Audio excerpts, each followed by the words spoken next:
Hello everyone, welcome to Engineer Success. आज ना बेटा हम लोग जा रहे हैं डिस्कस करने एसएससी जेई के पैटर्न के बारे में, पेपर्स के बारे में एंड उनके लेवल्स के बारे में ना। तो एसएससी जेई का जो एग्ज़ाम है, सेंट्रल गवर्नमेंट का एग्ज़ाम, ये कंडक्ट होता है दो पेपर्स में। दो पेपर, पेपर 1 एंड पेपर 2, इनको प्री एंड मेंस भी कहा जाता है ना? तो जो फर्स्ट पेपर है paper 1, that is the first paper, ये कंडक्ट होता है हमारे ऑल ब्रांच के लिए। ऑल ब्रांच मींस और कोर ब्रांच के लिए, electrical, mechanical and civil branch के लिए। जो बच्चे एलिजिबल हैं वो डिप्लोमा भी एलिजिबल हैं, बीटेक भी एलिजिबल हैं, दोनों ही एलिजिबल होते हैं। पेपर 1 जो है आपको दो पार्ट में कंडक्ट होता है। पेपर 1 दो पार्ट में कंडक्ट होता है। First part 1 and part 2।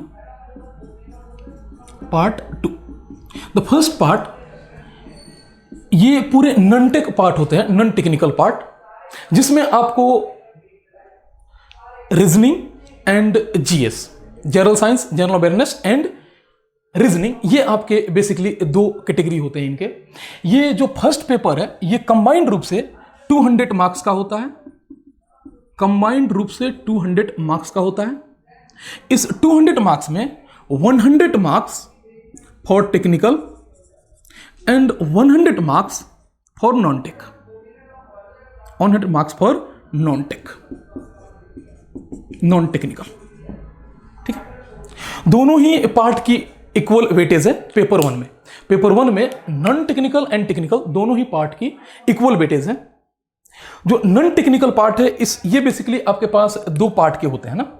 ये आपके part 1 and part 2। The first part, ये नॉन टेक्निकल में भी दो पार्ट होता है और टेक्निकल पूरा हमारे पास टेक्निकल सब्जेक्ट्स के पार्ट होंगे। ओके, पहले नॉन टेक्निकल में आते हैं। जो पहला पार्ट है ये आपके पास general science and general awareness का है। General science and general awareness का है। ये आपको 50 मार्क्स कवर करता है। 200 में से 100 marks technical, 100 marks non technical. इस 100 मार्क्स में 50 मार्क्स जो है आपका GS and the reasoning, the next 50 marks that is for reasoning. अच्छा, अगर आप इस तरह से बोलें कि सर 200 मार्क्स में से ना 25% ये जीएस होता है, 25% रीजनिंग होता है। परसेंटेज वाइज अगर बोले तो 200 मार्क्स टोटल है पेपर 1 के लिए। तो पेपर 1 में 25% जो है आपका जीएस एंड जीए है, general awareness, and 50 marks degree 25% ये पेपर 1 का ऑलमोस्ट 25% है और ये भी पेपर 1 का 25% है। ओके, ये नॉन टेक्निकल के पार्ट है। अब जो है बेसिकली डिस्कशन पे हम लोग आते हैं टेक्निकल के पार्ट पे। जो टेक्निकल का part that is the 100 marks. अच्छा, 100 मार्क्स से मीनिंग ये है कि पेपर 1 का ये 50% वेटेज कवर करता है। पेपर 1 का 50% वेटेज कवर करता है। इस 50% में अगर हम हर एक ब्रांच की बात करें तो अलग अलग ब्रांच के अलग अलग सब्जेक्ट्स होते हैं। अगर हम इलेक्ट्रिकल का डिस्कशन करें तो इलेक्ट्रिकल में जो फर्स्ट पेपर होता है जिसको आप बेसिक इलेक्ट्रिकल कहते हैं, बेसिक इलेक्ट्रिकल फर्स्ट, सेकेंड, और इसी का जो दूसरा नाम है जनरली हम लोग जो टेक्निकल वर्ड में यूज करते हैं, it is the network theory and electrical circuit आप कह सकते हैं। ये बेसिक इलेक्ट्रिकल, नेटवर्क थ्योरी और इलेक्ट्रिकल सर्किट, ये जो है ये मेजर पोर्शन होता है इलेक्ट्रिकल में। इलेक्ट्रिकल के टेक्निकल जो 50% वेटेज कवर करता है पेपर 1 में, उसमें ना मैक्सिमम जो पोर्शन है ये, यानी कि ये ऑलमोस्ट 30% का वेटेज कवर करते हैं। ऑलमोस्ट 30 to 35-30% का वेटेज कवर करते हैं। मीनिंग ये है कि हमारे पास 200 मार्क्स में 100 मार्क्स नॉन टेक्निकल का हो गया और 100 मार्क्स में ये 30 मार्क्स ये basic electrical and network theory, basic electrical और नेटवर्क थ्योरी आपके कवर करते हैं। नेक्स्ट जो आपके पास मशीन आता है, जो मोस्ट इंपॉर्टेंट सब्जेक्ट है, that is the electrical machine. Electrical machine,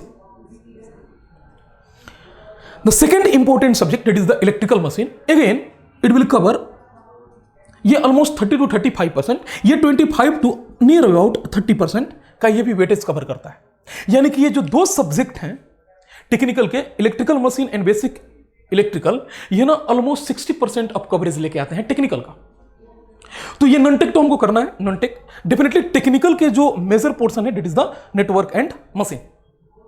okay, इनके बाद, इन दोनों पेपर्स के बाद हमारे पास जो नेक्स्ट इंपॉर्टेंट पेपर आता है, that is the measurement. Measurement, the third one, that is the measurement. This measurement का जो हमारा पार्ट है वो नियर अबाउट 15% का वेटेज कवर करता है। 15% कहने का क्या मतलब है सर? ये 100 में जो आपके टेक्निकल है 100, उस 100 टेक्निकल में ऑलमोस्ट 15 मार्क्स मेजरमेंट का आता है। ठीक है, तो हमारे पास कितने हो गए? 30, 60 एंड 15, दैट इज 75% टेक्निकल का पोर्शन हुआ। जो नेक्स्ट आपके पास इंपॉर्टेंट सब्जेक्ट है, that is the power system.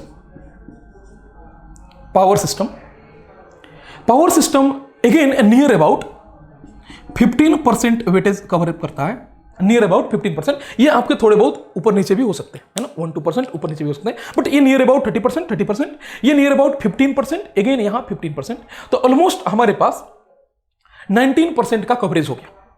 तो ये जो 4 मेजर सब्जेक्ट हैं, ये 4 मेजर सब्जेक्ट ये मिलके ना हमारे 90% के, ऑलमोस्ट 90% का सिलेबस कवरेज देते हैं टेक्निकल का।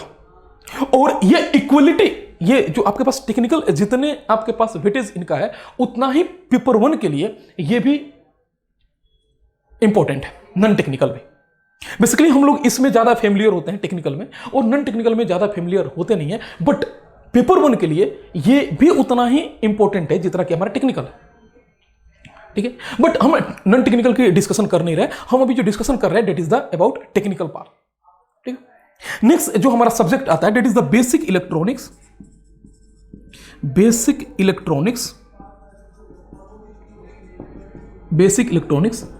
ये नियर अबाउट 5% का वेटेज लेके आता है, near about 5% of weightage. And the last that is the electrical energy utilization, यानी कि utilization of electrical energy and estimation and costing. ये बहुत छोटे छोटे टॉपिक्स हैं, थ्योरेटिकल टॉपिक हैं, जो ना नियर अबाउट 5% के वेटेज लेके आते हैं। ठीक है, तो ऑलमोस्ट ये 30 एंड 30, 90 एंड 60, 90 एंड ये 10, ओवरऑल 100% है। यानी कि 100 मार्क्स में आप परसेंटेज भी बोल सकते हो, आप मार्क्स भी बोल सकते हो, तो ओवरऑल 100 मार्क्स में ये पूरे हमारे मार्क्स के डिस्ट्रीब्यूशन होंगे, बाइफर्केशन होंगे। ठीक है, ये पूरे टेक्निकल के पोर्शंस है। ओके, अब क्वेश्चन ये उठता है कि सर इसको ना करा कैसे जाए? तो सबसे पहले अगर पेपर 1 की बात करोगे तो पेपर 1 के लिए ना ये जीएस का 2 पार्ट और टेक्निकल ये इक्वल वेटेज है, इसलिए हमको ना बराबर ही टाइम स्पेंड करनी चाहिए पेपर 1 के लिए। ठीक है, अगर हम टेक्निकल में करें तो ज्यादा पोर्शन जो है हमको इनमें वेटेज, इनमें हमको स्पेंड करना चाहिए। उसमें भी जो बेसिक इलेक्ट्रिकल है ये ना इजी होता है एज कंपेयर टू। ठीक है, अगर वेटेज वाइज देखो तो मशीन एंड बेसिक इलेक्ट्रिकल ना ऑलमोस्ट इक्वल है वेटेज वाइज। बस अगर आप सिलेबस कवरेज में जाओ या फिर लेवल पे जाओ तो ये ना थोड़ा सा इसके कंपेयर में, मशीन के कंपेयर में थोड़ा ज्यादा ही इजी होता है, तो है ना। तो सबसे पहले हम लोगों को बेसिक इलेक्ट्रिकल नेटवर्क को कवरअप करना चाहिए, देन हम लोगों को इलेक्ट्रिकल मशीन के पास जाना चाहिए, क्योंकि इलेक्ट्रिकल मशीन भी इक्वल वेटेज लेके आता है। सिलेबस वाइड है इलेक्ट्रिकल मशीन के डेफिनेटली। नेक्स्ट जो हमारे पास मेजरमेंट है, इजी सब्जेक्ट होगा, 15% वेटेज है बट इजी है। यू बोले तो मशीन का 30% करना और मेजरमेंट का 15% करना, आप अगर आप कंपेयर करो तो ये आपको ज्यादा एडवांसियस होगा एज कंपेयर टू मशीन, क्योंकि ये ना इजीली तुम 15% स्कोर कर पाओगे। पावर सिस्टम भी बहुत ज्यादा टफ नहीं है, क्योंकि इसमें जो मेजर टॉपिक्स जो है दैट इज द स्टेबिलिटी को हम लोग ना जेई में रिमूव कर लेते हैं, तो ये बहुत ज्यादा टफ नहीं है। पावर सिस्टम 15% का है। Basic electronics and utilization estimation costing ये 10% का बेच है, वेटेज वाइज कम है, बट अगर आपको केवल क्वालिफाई करना है तब तो नीड नहीं, अगर आपको रैंक लेके आना है, आपको ज्वाइनिंग करनी है, then it is also important to get good rank. क्योंकि बेटा जो भी आपके मेरिट लिस्ट बनते हैं वो ना सारे पेपर को कंबाइन करके बनते हैं, paper 1 plus paper 2, paper 1 plus paper 2, यानी कि एक एक मार्क्स जो है ना आपके रैंक के लिए रिस्पॉन्सिबल है। ठीक है, तो ये हम लोग जो देखे अभी ना प्री का कुछ बारे में डिस्कशन किए। जो पेपर 1 होते हैं, प्री होते हैं, उनमें ना हमको किस तरह फोकस करना चाहिए आपके पास टेक्निकल में। डेफिनेटली जो हम अब कवर अप कर रहे हैं it is the for technical. ठीक है, ओके। अब आते हैं एग्जाम पे। तो ये 200 मार्क्स का पूरे सिलेबस हमने डिस्कस करा है। उसके बाद ये 200 मार्क्स का जो एग्जाम होता है, ये एग्जाम कंडक्ट होता है 2 आवर्स में। टोटल ऑब्जेक्टिव क्वेश्चंस होते हैं, ये एमसीक्यू क्वेश्चन है, multiple choice question, computer based exam होता है सीबीटी। 2 आवर यानी कि आपको 120 मिनट में आपको 200 क्वेश्चन को टैकल करना है। यानी कि अगर आप लेके जाएं तो बेटा ऑलमोस्ट 35 सेकेंड के आसपास, 35 और 40 सेकेंड ऑलमोस्ट के आसपास आपको ना पर क्वेश्चन मिलेंगे। यानी कि इन क्वेश्चंस के लेवल 1 लाइनर होंगे। इन क्वेश्चंस के लेवल्स जो होंगे वो 1 लाइनर होंगे। 1 लाइनर समझ रहे हैं हम लोग? यानी कि हम लोग ना इसको देखेंगे, आंसर आएगा, देखेंगे, आंसर आएगा। बहुत ज्यादा कैलकुलेटर की नीड नहीं होगी, कैलकुलेशन की नीड नहीं होगी, इसलिए यहां कैलकुलेटर अलाउ भी नहीं होता। पेपर 1 में कैलकुलेटर अलाउ भी नहीं होता है। ठीक है, ओके। तो ये 2 आवर 200 मार्क्स पेपर 1 कंप्लीट होगा हमारा। ओके, नेक्स्ट आता है प्री के बाद मेंस। मेंस जो एग्जाम है वो सब्जेक्टिव एग्जाम है, मींस आपको रिटन एग्जाम लेना है ना। नेक्स्ट, ठीक है,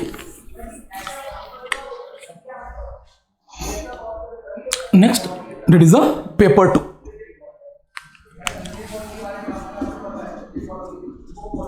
पेपर 2 ये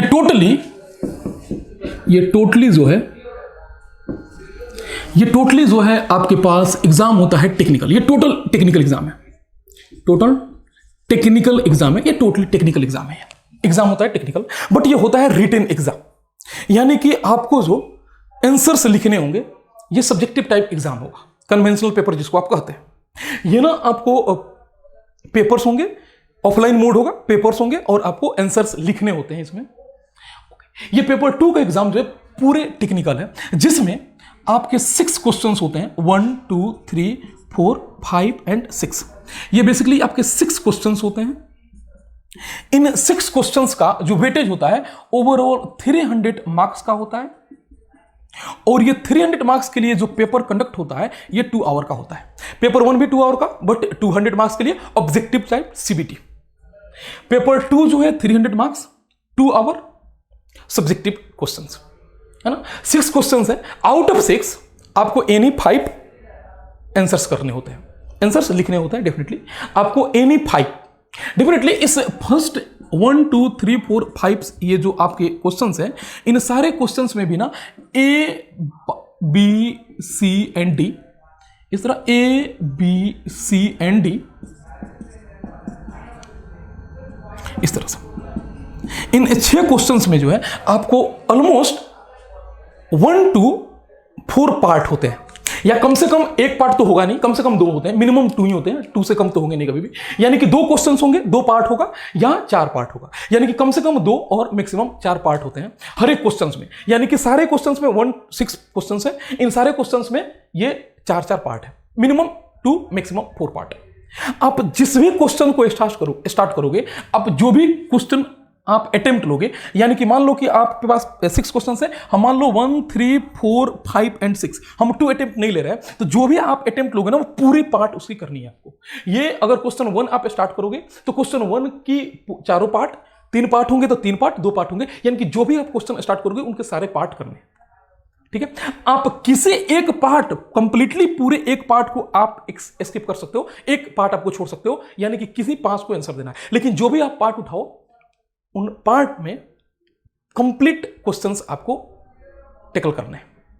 ठीक है, ये जो आपका पेपर मिलता है उसमें 32 पेजेस होते हैं, 32 पेजेस होते हैं, जिसको आपको 2 आवर्स में फिल करना होता है। ठीक है, एक्स्ट्रा पेपर अलॉटेड नहीं है यहां पे, ये 300 मार्क्स का एग्जाम। ओके, नेक्स्ट आते हैं, ये जो क्वेश्चंस होते हैं, ये क्वेश्चन कुछ इस टाइप के होते हैं जो जनरली हम लोग अगर प्रीवियस क्वेश्चंस को देखें, प्रीवियस ईयर्स के, तो ये क्वेश्चन 1 जो है ये बेसिकली डीसी सर्किट का क्वेश्चन होता है। क्वेश्चन 1 जो है डीसी सर्किट का क्वेश्चन होता है, यानी कि अब नेटवर्क थ्योरी को ना इसमें बाई पार्ट किया गया होगा। ठीक है, पूरे फुल टेक्निकल एग्जाम है, तो ये ना बेसिकली ये डीसी सर्किट से क्वेश्चंस होते हैं इसमें, डीसी सर्किट से।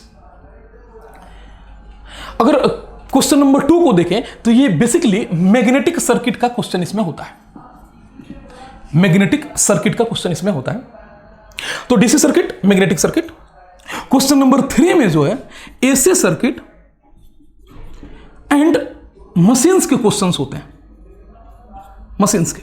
और मशीन्स में मशीन 1 के, machine 1 means transformer and DC machines के क्वेश्चंस यहां पे आते हैं, है ना? तो आपको नेटवर्क से एक क्वेश्चन टेकल होगा पूरा, क्वेश्चन नंबर 1। क्वेश्चन नंबर 2 जो कि मैग्नेटिक सर्किट से टेकल हो जाएगा, एंड क्वेश्चन नंबर 3 के लिए आपको मशीन एंड एसी सर्किट की नीड पड़ेगी। ये सारे प्रीवियस ईयर के क्वेश्चंस के अकॉर्डिंग बताया जा रहा है ना। नेक्स्ट, अगर क्वेश्चन नंबर 4 में आओगे तो ये मशीन 2 का क्वेश्चन होता है। ये मशीन का क्वेश्चन होता है, मशीन 1 भी हो सकता है, मशीन 2 भी। Machine 2 means AC machines and fractional kilowatt machines, इनके ये क्वेश्चंस इसमें होते हैं, ठीक है। नेक्स्ट, क्वेश्चन नंबर 5 में, क्वेश्चन नंबर 5 में मेजरमेंट एंड पावर सिस्टम के क्वेश्चंस होते हैं। Generally measurement and power system के क्वेश्चंस होते हैं। एंड क्वेश्चन नंबर 6 में पावर सिस्टम एंड जो आपके रेस्ट पार्ट है, utilization of electrical energy, estimation and costing, ये क्वेश्चंस होते हैं। ये क्वेश्चन का ऑलमोस्ट बाइफर्केशन है, यानी कि ये डीसी सर्किट से क्वेश्चन होगा, क्वेश्चन नंबर 1, मैग्नेटिक सर्किट से क्वेश्चन नंबर 2, क्वेश्चन नंबर 3 जो होगा एसी सर्किट मशीन का मिक्सचर हो सकता है, और क्वेश्चन नंबर 4 मशीन्स के हो सकते हैं। नेक्स्ट, क्वेश्चन नंबर 5 जो है मेजरमेंट पावर सिस्टम का मिक्सचर होता है, एंड जो क्वेश्चन नंबर 6 है वो power system and utilization costing का मिक्सचर होता है। यानी कि अगर आप इन पूरे को देखें तो ना बेटा, आप अगर कोई भी एक सब्जेक्ट छोड़ रहे हो, मतलब कि जैसे कि नेटवर्क तो छोड़ नहीं सकते डेफिनेटली, क्योंकि 30% का वेटेज लेके जाता है, तो आप उसको छोड़ नहीं सकते। अगर आप छोड़ सकते हो तो किसको छोड़ सकते हो? Only and only utilization and costing को, ये वाली पार्ट, क्योंकि ना एक ही में आता है ये, मतलब कि ये क्वेश्चन नंबर 6 में ही कुछ पार्ट होते हैं इनके। एबीसी में हो सकता है कि सी और डी जो क्वेश्चन हो वो इससे हो, यानी कि आप अगर एस्केप करना चाहते हो तो ओनली आप किसको एस्केप कर सकते हो? यूटिलाइजेशन एंड कॉस्टिंग को, एंड ये, ठीक है। नेक्स्ट, यहां पे देखेंगे आप ना पावर सिस्टम को भी नहीं छोड़ सकते, क्योंकि बेटा ये ना कंबाइंड रूप से क्वेश्चंस आते हैं इसमें। तो आपको ना कोई एक कंप्लीट लेके जाना है, कंप्लीट 5 क्वेश्चंस लेने हैं। तो हम आपको क्या रिकमेंड करते हैं, अगर आपने प्री कंप्लीट कर लिया देन आप इनमें ना ज्यादा फोकस ना करें, क्योंकि ये थ्योरेटिकल टाइप के होते हैं। आप ये 4 जो पेपर है हमारे पास, DC machine, DC circuit, magnetic circuit, AC circuit, combined रूप से इसको नेटवर्क सर्किट बोला जाता है, network theorem, network analysis, electrical circuits और बेसिक इलेक्ट्रिकल। दूसरा आपके पास जो मशीन्स हैं इनको आप नहीं छोड़ सकते हो, मेजरमेंट एंड पावर सिस्टम, ये 4 जो आपके पास मेजर सब्जेक्ट्स हैं इनको आप फोकस करो फॉर मेंस। और नेक्स्ट जो ये थ्योरेटिकल टाइप के क्वेश्चन टॉपिक्स हैं इनको आप छोड़ सकते हो, बट प्री के लिए आप इनको नहीं छोड़ोगे, क्योंकि प्री में जो है ऑब्जेक्टिव क्वेश्चन है, आपको 200 क्वेश्चन जो मैंडेटरी है, आपको 200 क्वेश्चन टेकल करने हैं, इसलिए आप प्री के लिए इसको जरूर करोगे। मेंस के लिए आप बस 4 मेजर सब्जेक्ट करो, नेटवर्क करो, मशीन करो, पावर सिस्टम, मेजरमेंट करो, और उसको बहुत अच्छी तरह से करो, ताकि ना इनमें हमको छोड़ने की जरूरत ना पड़े, कोई भी क्वेश्चन स्किप ना हो हमसे, है ना। तो हम लोग 5 क्वेश्चन कर लेंगे और आसानी से हमारा मेंस भी अच्छे मार्क्स से निकल जाएगा, ठीक है। ओके, नेक्स्ट आते हैं हम कि सर इनमें जो हमारे पास ये 4 पार्ट हैं, ये 4 सब्जेक्ट है, इनको ना मेंस के पॉइंट ऑफ व्यू से कैसे करना चाहिए। प्री पॉइंट ऑफ व्यू से बेटा हमको ना फैक्ट की नीड है, प्री के पॉइंट ऑफ व्यू से हमको फैक्ट की नीड है, मतलब कि 1 लाइनर्स होते हैं वो फैक्ट हमको चाहिए होता है, और इनमें ना बेटा हमको लिखना है तो फैक्ट के साथ कॉज की नीड है। हमको फैक्ट तो चाहिए डेफिनेटली, क्योंकि हमको पूरे टॉपिक के बारे में लिखने हैं, पूरे क्वेश्चंस के बारे में डिस्कशन करना है, तो फैक्ट तो चाहिए, फैक्ट के साथ ना कॉज भी चाहिए। तो जो मेंस का भले ही सिलेबस सेम है, प्री का सिलेबस, मेंस का सिलेबस भले ही सेम है, बट ना वे ऑफ स्टडी चेंज होता है। पेपर 2 के लिए वे ऑफ स्टडी कुछ और होता है, पेपर 1 के लिए वे ऑफ स्टडी कुछ और होता है। पेपर 1 के लिए आप फैक्ट पे ज्यादा ध्यान देते हो, और अगर फैक्ट पता है आपको तो आप आसानी से प्री निकाल लोगे, कोई दिक्कत नहीं है, बशर्ते कि आपके पास टेक्निकल के साथ साथ नॉन टेक्निकल भी होने चाहिए, क्योंकि विदाउट नॉन टेक्निकल आप प्री नहीं कर सकते। Definitely technical, non technical pre के चाहिए, जब आप प्री निकाल लो तो नॉन टेक्निकल की कोई नीड नहीं है हमको, केवल टेक्निकल की नीड होती है पेपर 2 में। एज वेल एज उसमें भी ना एक सब्जेक्ट हमारा हट जाता है। एक क्या, ये एक्चुअल में 2 सब्जेक्ट होते हैं, जिसमें आपके पास बेसिक इलेक्ट्रॉनिक्स भी आता है, ये पूरे कंबाइंड रूप से आते हैं बेसिक इलेक्ट्रॉनिक्स करके, इसमें भी कंबाइंड होता है बेसिक इलेक्ट्रॉनिक्स भी। तो इस तरह से आप उनको हटा सकते हो और रेस्ट के 4 सब्जेक्ट कर सकते हो, ठीक है। बट आपको ना फैक्ट के साथ कुछ डेरिवेशंस करने होंगे, थ्योरेटिकल ज्यादा ध्यान देना होगा। थ्योरी बहुत, इलेक्ट्रिकल में बहुत ज्यादा थ्योरी आते हैं, और के कंपैरिजन में जो आपके न्यूमेरिकल्स होते हैं वो नेटवर्क थ्योरी के होते हैं, DC circuit, magnetic circuit and AC circuit के। मशीन्स के भी न्यूमेरिकल्स होते हैं डेफिनेटली, डीसी मशीन्स के, ट्रांसफॉर्मर्स के, सारे ही मशीन्स के। साथ में इसमें थ्योरीज भी होते हैं, यहां पे भी न्यूमेरिकल थ्योरीज होते हैं, इसमें ज्यादातर थ्योरीज होता है। तो आपको ना थ्योरीज प्लस न्यूमेरिकल, और वो भी पूरे एक्सपेंड, पूरे आपके पास डेरिवेशन के साथ, as well as fact plus cause के साथ आपको जानने हैं, ठीक है। तो ये हमारे पेपर 2 कंप्लीट होता है। पेपर 2 के बाद ओनली आपके पास डॉक्यूमेंट्स वेरिफिकेशन होता है, डीवी जिसको बोलते हो। इंटरव्यू कुछ नहीं होता है इसमें, इंटरव्यू हमारे पास नहीं है। तो डायरेक्ट अगर आप पेपर 1 पेपर 2 कंप्लीट करते हो, अच्छे मार्क्स से कंप्लीट करते हो, यानी कि आपके पास total 200 marks plus 300 marks, 200 marks ये पेपर 1 का एंड 300 मार्क्स, ये टोटल 500 मार्क्स का पेपर होता है। दोनों पेपर मिला के पेपर 1 प्लस 2, और जो भी आपके कट ऑफ्स निकलते हैं ये टोटल मार्क्स पे निकलते हैं, 500 मार्क्स पे, ठीक है। तो आप प्री को भी इजीली नहीं ले सकते, मेंस को भी इजीली नहीं ले सकते, क्योंकि अगर आपने प्री में ज्यादा स्कोर करे हैं तो मेंस आपके लिए इजी हो जाएगा। अगर प्री में आपने स्कोर नहीं किए हैं, ओनली आप सेलेक्ट हुए हैं, देन आपको ना मेंस में बहुत ज्यादा मेहनत करना पड़ेगा, ठीक है। अच्छा, मीनिंग ये है कि अगर आप प्री अच्छे मार्क्स से निकालते हो, मीनिंग आपका नॉन टेक्निकल थोड़ा सा अच्छा है, तो आप टेक्निकल थोड़ा सा वीक भी है, तो नॉन टेक्निकल सिंस आपने प्री में अच्छे मार्क्स लेके आए हैं तो आप रैंक में आ जाओगे, है ना, यानी कि आपकी ज्वाइनिंग हो जाएगी। दूसरी बात यह है कि केवल कट ऑफ पार कर लेने से या फिर आपके रिजल्ट आ जाने से आपको ज्वाइनिंग नहीं होती आपकी। उसके लिए भी कुछ क्राइटेरिया होते हैं। आपके पास जो फाइनल मेरिट लिस्ट निकलता है वो मार्क्स के बेसिस पे निकलता है, ठीक है। तो फाइनल मेरिट लिस्ट में आना आपके लिए जरूरी है। प्री निकाल लेना या मेंस निकाल लेना ये इंपॉर्टेंट नहीं है, आपको मेरिट लिस्ट में आना है, ओके। उसके लिए आप दोनों को, यानी कि पेपर 1 को पेपर 2 दोनों को ही साथ लेके चले, ठीक है। तो यानी कि नॉन टेक्निकल भी अगर आप अभी स्टार्ट कर रहे हैं प्रिपरेशन, तो नॉन टेक्निकल को भी आप बराबर वेटेज देके लेके चलें टेक्निकल के साथ साथ। जब आप प्री क्लियर कर लेंगे तब आप पूरी तरह से टेक्निकल पे आ जाएंगे, और वो भी 4 पेपर में, ओके। आई होप कि हम लोग को ये एसएससी जेईई का जो पेपर्स हैं उनके कंसेप्ट कुछ समझ में आए, किस तरह के पेपर्स होते हैं, okay. Thank you to all.